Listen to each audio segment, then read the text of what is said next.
Welcome to the Heavy Spoilers Show. I'm your host Paul, aka the man of your dreams. Welcome to the Heavy Spoilers Show. I'm your host Paul, aka the guy whose videos send you to sleep. And this episode we're going to be breaking down Sandman on Netflix. This is an absolutely outstanding adaptation of one of the greatest comic books ever written, and it proves that sticking to the source material actually works. Whereas showrunners have recently used things like Halo and Resident Evil to tell their own stories by stealth, Sandman embraces its beloved franchise and shows that Neil Gaiman knows best. The film has been in development hell since 1991, and it's gone through the ringer with everyone from James Mangold, Eric Kripke, and even Joseph Gordon-Levitt attached in some way. That's all over now though, the show is here, and the plot and ending have a lot to unpack from it. This series adapts the first two arcs, Preludes and Nocturnes, as well as The Doll's House, and going off what happens after that, we can pretty much predict exactly the way the show's gonna go.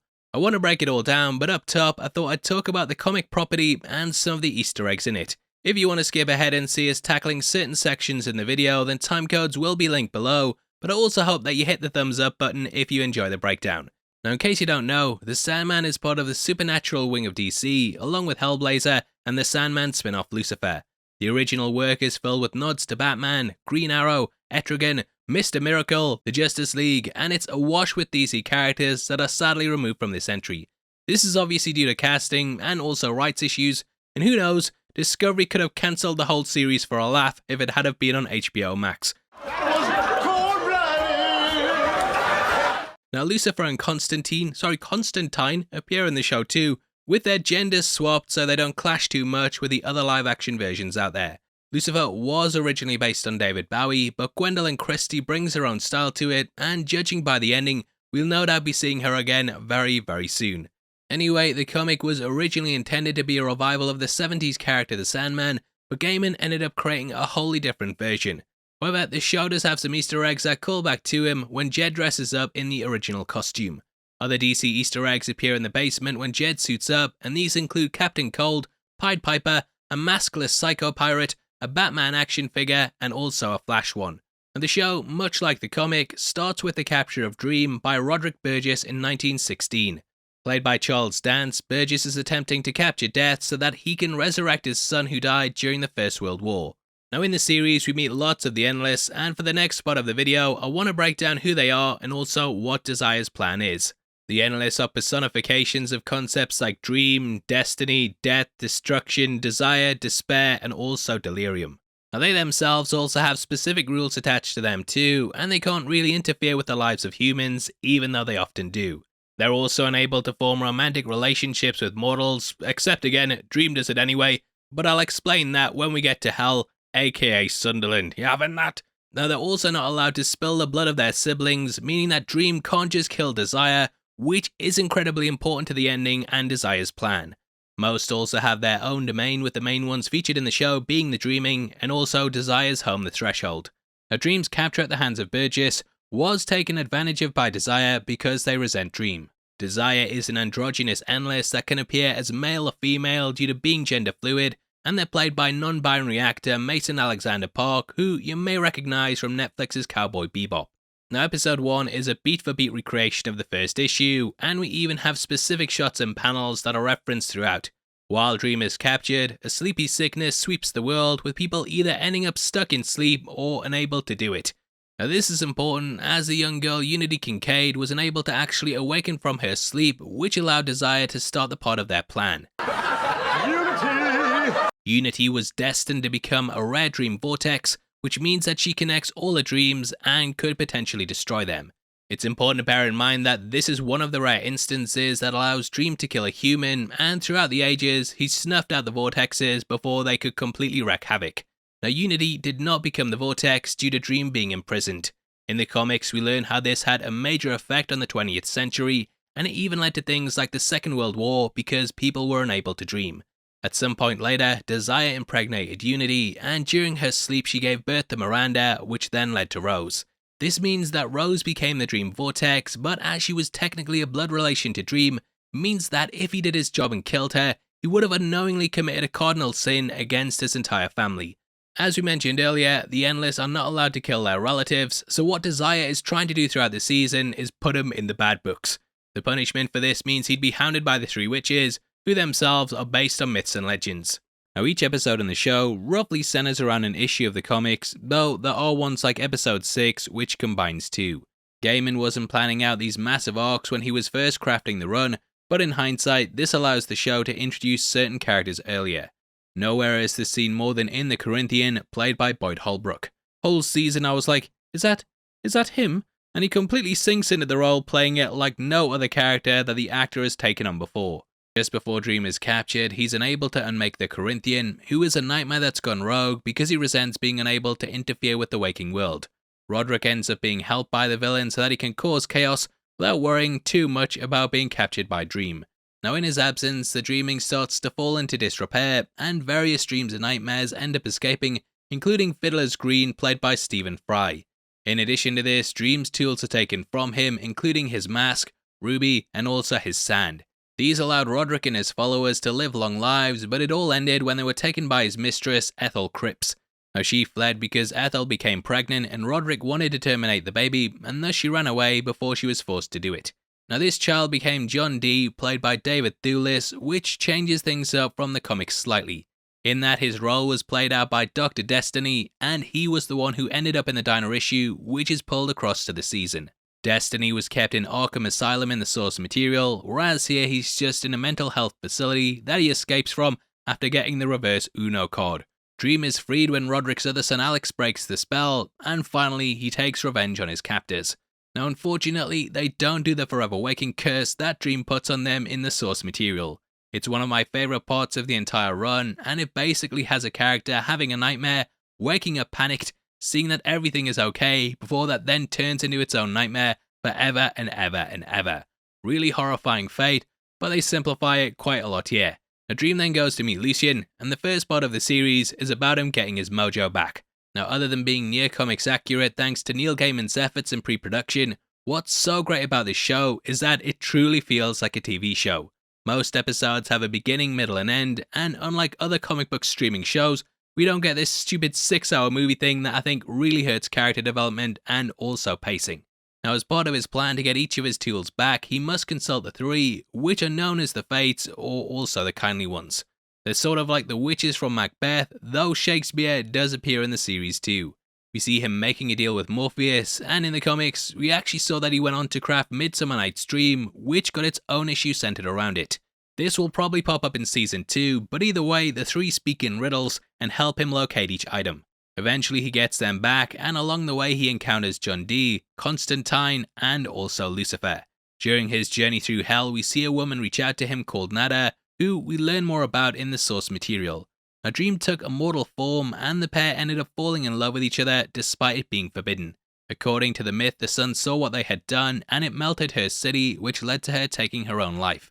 Dream saw this as a rejection of him, and he condemned her to hell. Eventually in the comics, Dream ends up apologizing to her for the torment that he forced her to endure, and he offers himself to her again. However, she once more rejects him, savage, but rather than doing a Henry VIII, he decides to take the mature route and offers her a place in the dreaming if she ever wants it. He ends up having her reincarnated as a baby on Earth, which, yeah, good on you mate, only took 3,000 years. Now Dream goes head to head with Lucifer in order to get his helmet back. There's also the mention of Anti-Life, which you're probably familiar with if you know Darkseid from DC Comics. Constantine will also likely pop up again, and if we get a season 2, then we could return to Hell for her to get back the kid who ended up being trapped there. Either way, him getting back his tools wraps up the first major arc in the season, and that sets things up for the Corinthian and Vortex storyline to follow. Episode 6 is my favourite in the entire run, and this puts together two storylines from the comics, namely The Sound of Her Wings and also Men of Good Fortune. I'm currently working on a full breakdown of just this entry alone, but it beautifully adapts two of the best issues in the source material, so keep a lookout for that one. Now the first part has us following Death as she goes about her business, and this shows Dream that he needs not to be isolated from humanity and that he should find purpose in his job. On the opposite side of this is the story of Hob Gadling, who Dream builds a friendship with after meeting him several times across 100-year increments. We also meet one of Constantine's ancestors, which ties back to Dream discussing how he'd met her family before in centuries long gone. Now along with them is so epic saying centuries long gone. Now along with them is the part of the season that brings Jed and Rose into the fold. The pair are siblings, with the latter being forced to separate from him. This has led to her searching for him, and her storyline is very much about a family reunion, with her also finding some unity with unity, eh? Fucking hell, who writes this shit? Anyway, it's time for Jared's Easter Egg Corner.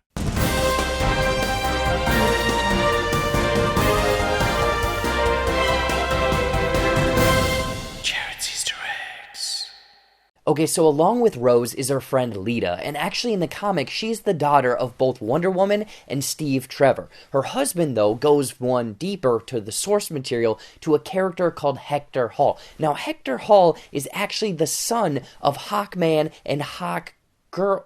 Wait, I thought that they were brother and sister. And he himself ended up becoming a Sandman in the comics. Now, Hector in the show impregnates Lita in the Dreaming, and if you didn't know, in case you're wondering, this actually belongs to, well, it's Morbius. This will no doubt be explored in a season 2, because this is one of those things that you leave the season just wondering about, like, what?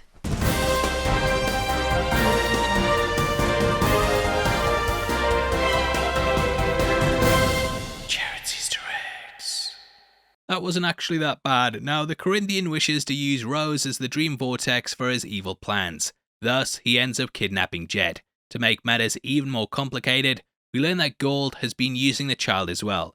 Now, if you're confused about what's going on with her, she's basically a nightmare that wants to become a dream. The comics didn't really have Gold, and instead they had Brute and Glob, who were the ones that were messing with Jed's head. However, what they had is the Serial Convention, which is a big event for serial killers. Ha! The book expands on this a lot, and we discover that the Corinthians spent a lot of time on Earth twisting people into violent killers. The source material had a lot of fourth wall breaking moments in it, as this was presented as a type of Comic-Con, and with the book being a comic, yeah, you get it right.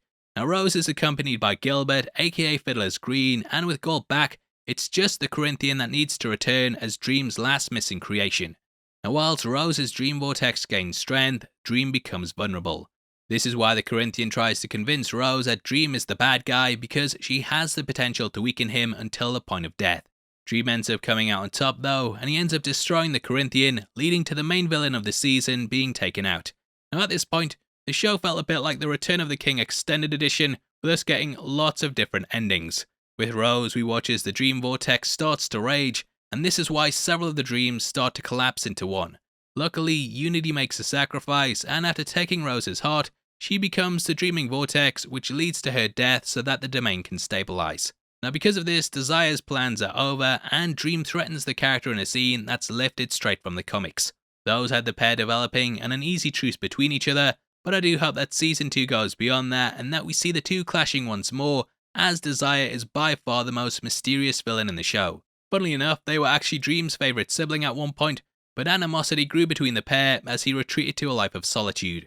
Now, Lucifer probably drops the biggest tease for an arc in the second season, and we watch them close out by saying they'll do something that will make God angry. This also kind of goes against the source material too, as when we see Lucifer again in the comics, they say that they're ditching hell and closing it all down.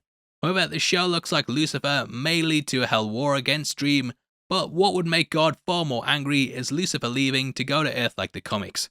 Now, when hell closed in the source material, Lucifer ended up choosing who to give a key to, which led to many different deities petitioning to rule hell.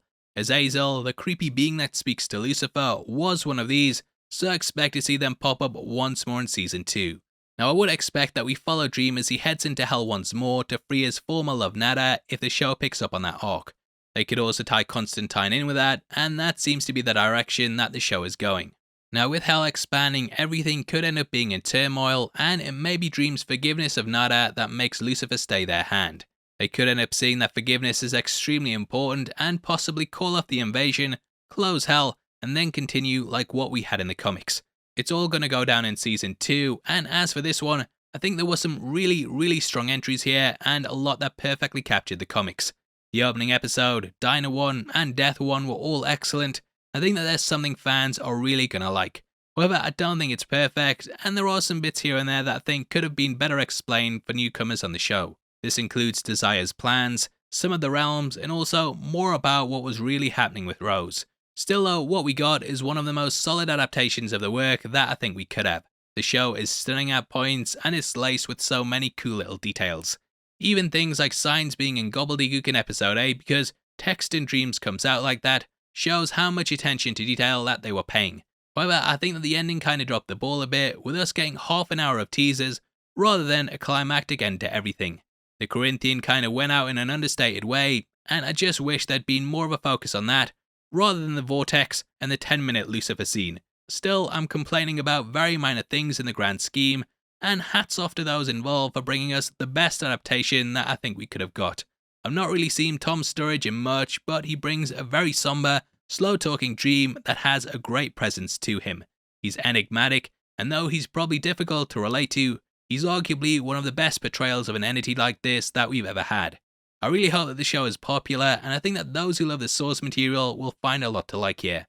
Netflix are pretty ruthless when it comes to cancelling things, but hopefully they actually give this a chance so we can get the full arc as it does get better and better. In the end, I'm going to score it a solid 8 out of 10, which has dips due to the way that things were wrapped up. Still though, entries like episode 6 had me crying throughout. Well, not me. People I know, my friends, my cousins, they were all crying, and it's something that I'll probably revisit a lot as its own standalone thing. Now, I'd obviously love to hear your thoughts on it, so make sure you comment below and let me know. We are running a competition right now and giving away 3 copies of Doctor Strange in the Multiverse of Madness on the 15th of August, and all you have to do to be in with a chance of winning is like the video, make sure you subscribe with notifications on, and drop a comment below with your thoughts on the series. We pick the winners at random on the 15th, and the winners of the last one are on screen right now, so if that's you, message me on Twitter at HeavySpoilers. If you want something else to watch, then make sure you check out our breakdown of Prey, which will be linked on screen right now. Absolutely brilliant movie, loved it, and we go over all the details in that in case you want to know more about the property. Out of the way, thanks for sitting through the video, I've been Paul, I'll see you next time. Take care, peace.